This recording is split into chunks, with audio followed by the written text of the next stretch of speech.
Hi, I'm Will, and welcome to Trek Tuesday on the Movie Files.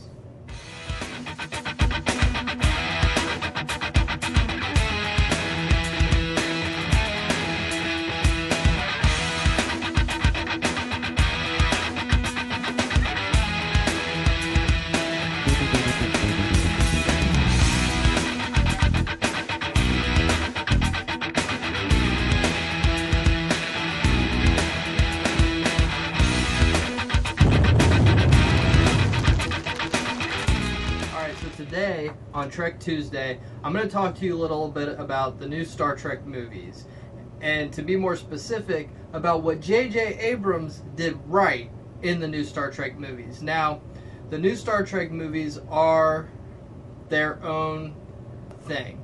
They definitely are not beholden to anything, not style-wise, not continuity, nothing that's come before. They've basically taken Star Trek down to its essence and built it back up brand new and fresh. And a lot of people have found this to be distasteful. For a lot of people, it's not Star Trek.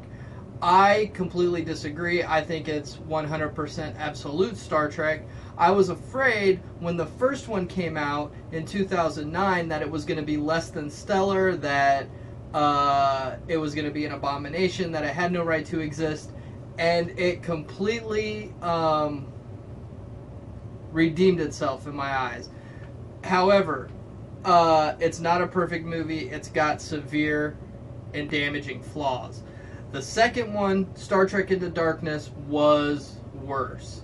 Now, what they did was they kind of shot themselves in the foot with Star Trek Into Darkness, because, see, when the first one came out, fans had such low expectations of the movie that the fact that it just wasn't terrible made it so much better, or made it feel or seem so much better. That actually worked against Star Trek Into Darkness. Everybody expects it to be as phenomenal as they remember the first one being, and it just wasn't. Now, I would say both movies, quality-wise, are probably on par with each other. They're probably around the same. The difference is in perspective. You expected Star Trek 2009 to be terrible, and it wasn't, so it felt great. You expected Star Trek Into Darkness to be great, and it wasn't, so it felt horrible. However, this is not a video about what they did wrong. It's a video about what they did right. They did many, many, many things right. The first thing they did right was costuming. The costumes were fantastic. They are fantastic in the new movies. They definitely keep the spirit of the original series television costumes while still making them updated for a modern audience in the modern era, and they have a more cinematic look that the television costumes didn't have because they were made for television. No longer does it really look like they're going through space in a long sleeve t-shirt. It looks like they're going through space in a long sleeve t-shirt with cool little texture designs on them. But they look great. Another thing that JJ Abrams and the crew did extremely well was casting. These movies are cast perfectly. There is not a single actor or a single portrayal of a character in either of these movies that I had problems with, except Khan. But that's another thing. We'll get to that. Probably not in this video because, again, that goes back to things they did wrong. First of all, Karl Urban as Dr. McCoy is just probably the best portrayal of the character that I've ever seen. He's certainly the best portrayal of a character that was made iconic by another actor that I've ever seen. I'll put it that way. He embodies DeForest Kelley. He is Dr. McCoy. And he just is that character. I mean, everything about him is just perfect. His attitude is perfect. His voice is perfect. His look is perfect. Dr. McCoy is the single best cast actor character in either of these movies. Chris Pine. Chris Pine is not William Shatner. He's not doing a William Shatner impression. He's not trying to be William Shatner. But little inflections, little mannerisms little facial expressions creep through. And there are many, many times where you just see that's Captain Kirk. Spock. Spock may not have the personality that Leonard Nimoy brought to it, the role. He may not have the iconic, recognizable voice that Leonard Nimoy brought to the role, but he definitely has the look. He is the spitting image of a young Leonard Nimoy. All of the characters are cast just fabulous. Bruce Greenwood as Captain Pike. It's just phenomenal, the casting that they did with these characters in these movies. Now, another thing that the movies got extremely right was in the way they portray the relationships. Now, not every relationship is developed. We have yet to get any real meaningful Sulu and Chekhov stuff. And Sulu and Chekhov, they were one of the big relationships from the original series. They were one of the, they were best friends. They did everything together. They worked together right next to each other at that navigation console. And we haven't seen any of that, like not even a hint. But the relationships that they did develop, that they do touch on, were great. The Kirk and Pike relationship is phenomenal. Especially in Into Darkness, you really, in that bar scene, after Kirk gets demoted and he's in the bar drinking, and Pike goes and finds him, and they have that heart-to-heart talk. I mean, you really feel the emotion and the relationship there in that exchange.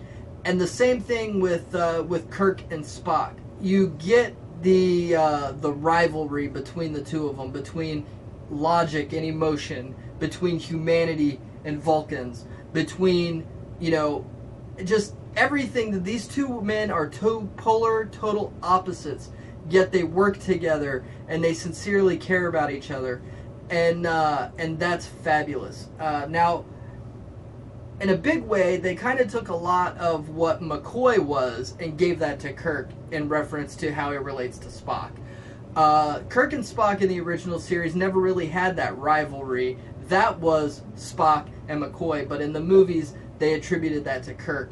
And but you do get a little bit of it. You do get a little bit of it in the first Star Trek movie in 2009, especially when they're on the bridge after Spock exiles Kirk, and he's having that exchange with McCoy, and he's like, I realized that supporting me as you did couldn't have been easy. And McCoy's like, is that a thank you? I mean, that's just wonderful. That's a great exchange, and it's a great character moment between those two. Now, another thing, and this is kind of divisive, and a lot of fans really don't like the Spock-Uhura romance, and I don't really like that it exists, but I like how they did it. If you're going to do it, at least do it well, and they did it well. Especially in Star Trek Into Darkness, when Uhura and Spock are fighting, because Spock's going through all that emotional turmoil, and Uhura's like, you're being a jerk, and I mean, it's just great. And even the Kirk and Uhura relationship is great between the two of them. It's just, the relationships is one thing, and the character development is one thing that these movies did extremely well. Another thing that I feel that these movies did great was the action.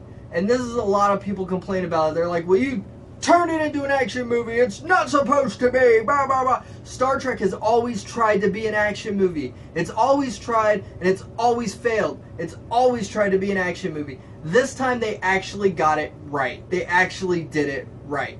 Now, I don't want to see every movie just be a big blow-up, popcorn, explosion, action Michael Bay fest, which so far the first two have been. I get the feeling that Star Trek Beyond is going to be more of the same. I'd like it if they switched it up a little bit more, but again, these are movies. This isn't a TV series. They have to kind of run with something, just pick something and run with it. You don't have the freedom that you have on a television series to try new things, to do new things, because if it doesn't work this week, you can always do something new next week. Hopefully, we get a lot more of that with this new Star Trek television series that's coming out in 2017.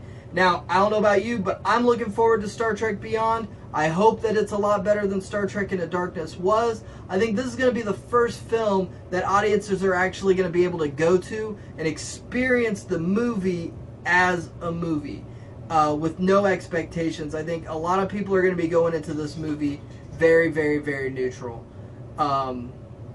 So let me know what you think in the comment section below. Thanks for watching, and I'll talk to you next time. Hi everyone. If you enjoyed this video, be sure to like, share, subscribe, follow me on Facebook and Twitter, and make sure you head on over to TheBlaze and check out my weekly column where I do movie reviews and general Hollywood industry commentary. You can find the links for all those things in the description below. Thanks for watching, and have a nice day.